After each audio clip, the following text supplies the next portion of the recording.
In politics, nothing happens out of mere coincidence. Dennis Itumbi, who is the Hustler Nation's spokesperson, updated something on his Facebook page and Twitter handles today. This is what Dennis Itumbi posted, and I want you to pay close attention.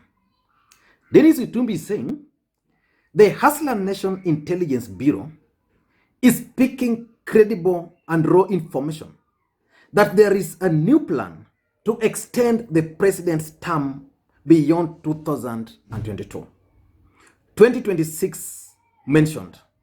State operatives directed to start testing the waters. For those who've been following this channel, I've always opined on this platform that the term of President Uhuru Kenyatta can actually be extended.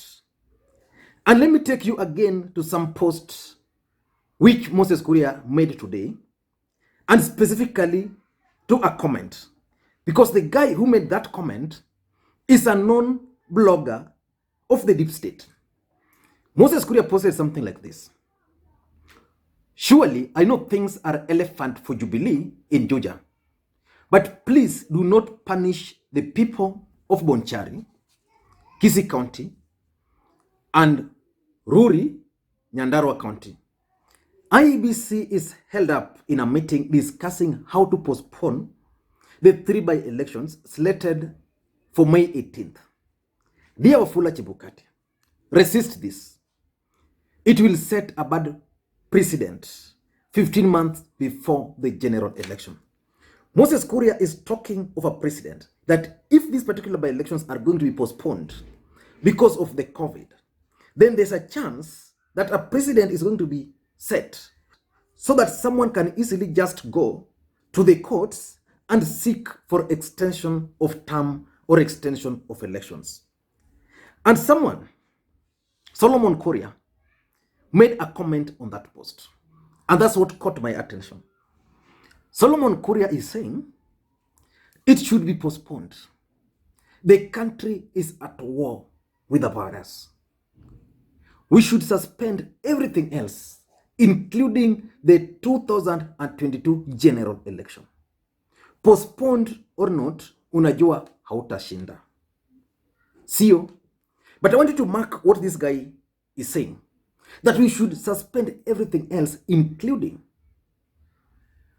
the 2022 general election. Now, Kenyan Constitution is very clear on the term of office of the president. Article 142 states clearly term of office of president. It says, number 1, the president shall hold office for a term beginning on the date on which the president was sworn in and ending when the person next elected president in accordance with Article 136 is sworn in. Number 2, it says, a person shall not hold office as president for more than 2 terms. President Uhuru Kenyatta's term is coming to an end. But again, the Constitution also provides for the extension of the term of parliament or the extension of term of the office of the president. I'm just trying to get it here. It says this. It says in Article 102 that the Constitution provides that Parliament can extend its term by a maximum of 1 year, but only in the event of war through a resolution supported by 2/3 majority in the National Assembly and in the Senate. So it means if President Uhuru Kenyatta can manage to marshal 2/3 of members of Parliament to support the extension of his term in office, then definitely that one is going to happen. The other fact which we can't run away from is that the country is currently at war. We are at war with a pandemic. But that does not apply to Kenya only.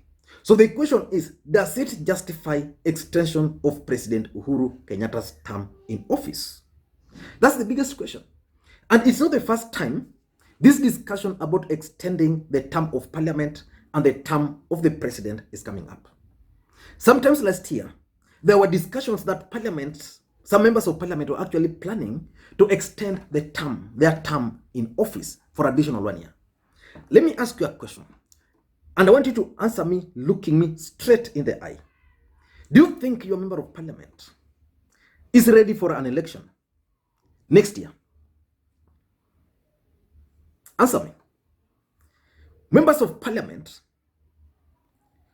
will easily vote to extend the term of the president in office. And by that, they'll also be extending their term in parliament. That's the honest truth.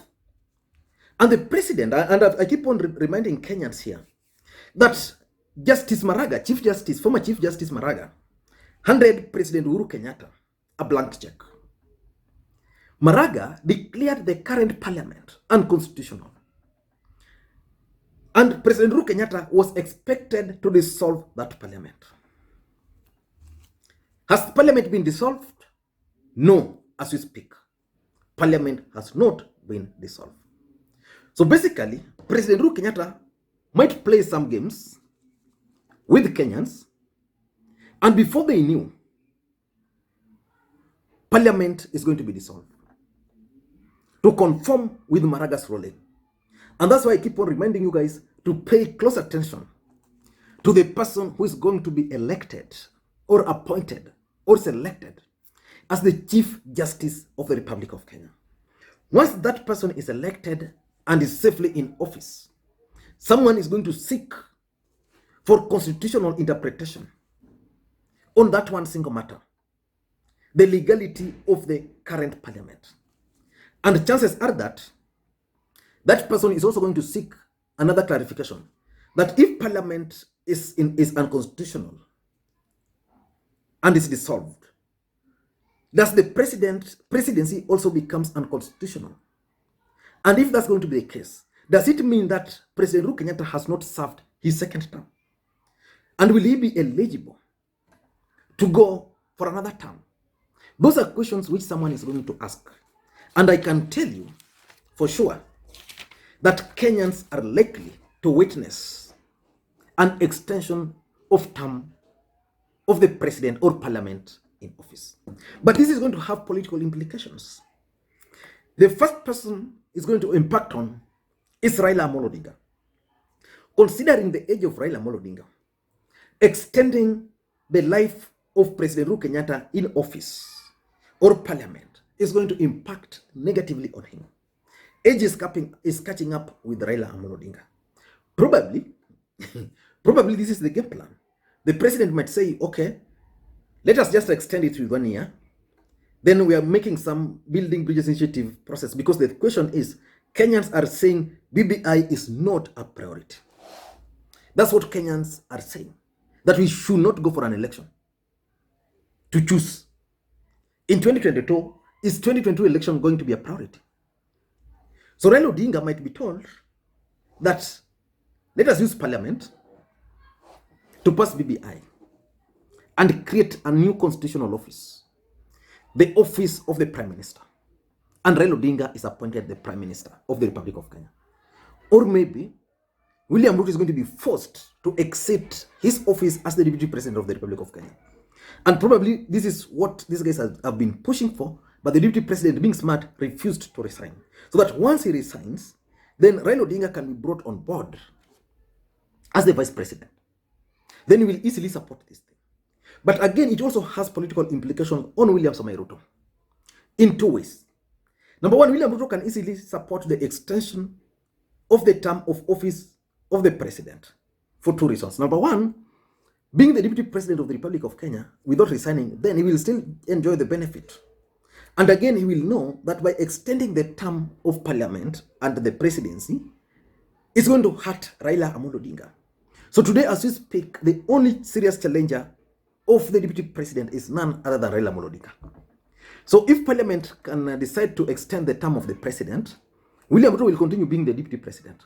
But in his mind, he will know that this particular move is solving for him the Raila equation in 2022.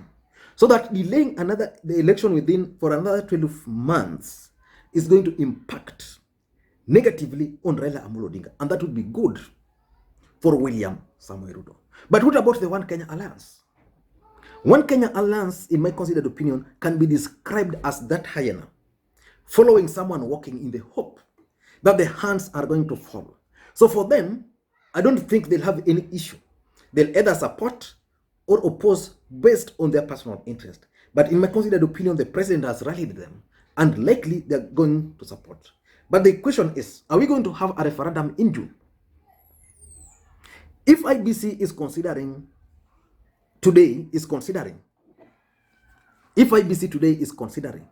postponing the Georgia by-election because of Corona, how sure are you that the same IBC will not push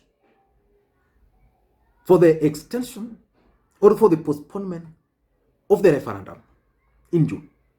And if the referendum is going to be postponed, what about the next general election? Because as we speak in this country today, we are not certain. In fact, the world is not certain about the pandemic, which is putting the entire continent into effects. I'll be watching very keenly to see how things are going to unfold. But the mere fact that Dennis Itumbi has picked this, and the mere fact that Moses Kuria is also talking about it, it means there's something which is cooking up. I don't know what you think. Do you support the extension of President Uhuru Kenyatta's term in office? Because as a matter of fact, the president term can be extended if there is war and if there's economic crisis. So far, we are witnessing a lot of economic crisis in this country. And again, apart from those economic crises, we are also witnessing a lot of issues with Somali border. Don't wake up tomorrow. You might wake up tomorrow and you find Kenya and Somalia are at war. Utafanya nini? There won't be election. That's what the constitution stipulates. But let us hope for the best. Thank you guys, and please may you enjoy your day. And as a matter of fact, the people planning these things want it to come out. Thank you guys, and please may you have a good day.